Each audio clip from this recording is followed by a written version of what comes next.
All right, hopefully this comes through. I'm gonna speak loud, the music is on, and I'm gonna lay down so you can see me. Confucius once said, you cannot shoot a cannon from a canoe. He was wrong, you absolutely can. You can shoot a cannon from a canoe, it's just not gonna go very well. Bench is the same way. If you are unstable under the bar, you're not going to be able to express as much power as you want to. Case in point, your Larson press max versus your actual comp max with leg drive and the whole nine. So now, most people can usually Larson press around 85% of their best bench press. Someone who has exceptional back tension is probably able to Larson press 90 to 95% of their actual bench press.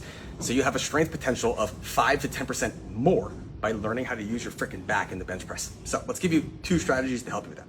First being a single arm, bottoms up kettlebell. You can use a dumbbell for this, but the dumbbell is gonna be a lot more stable. If you really wanna learn how to create stability under the bar, lean into the instability. So I'm gonna do this bottoms up kettlebell press.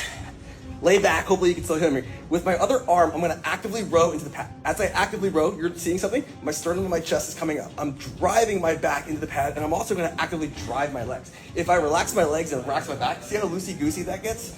If I actively drive through my legs into my traps, and I actively drive my back into the pad, look how still that is. A big difference in tension for me to press versus relax. See how much harder it is for me to press? Robbing me of power. Like I said, you can use a dumbbell for that. The second is learning how to create that mid-back tension in the first place, and you see many people do this, but banded wrists. Banded wrists pulling apart are going to encourage that bar pull apart, that starts the back tension, and then also learning how to tuck your elbows in, which is to press your scapula.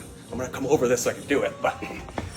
So active leg drive into my back and traps, which we just did with the first drill, pulling apart, dropping in, is going to give me that tension I want to be stable under the bar. Now, even if you bulldog grip, you still are going to depress your scapula. It doesn't change and pull apart.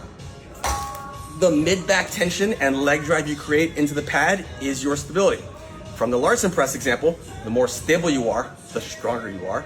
Learn, use these strategies to practice your back tension, condition the position. I've said it for fucking years. Condition the position so it's automatic. You shouldn't be thinking on meet day, you should be performing.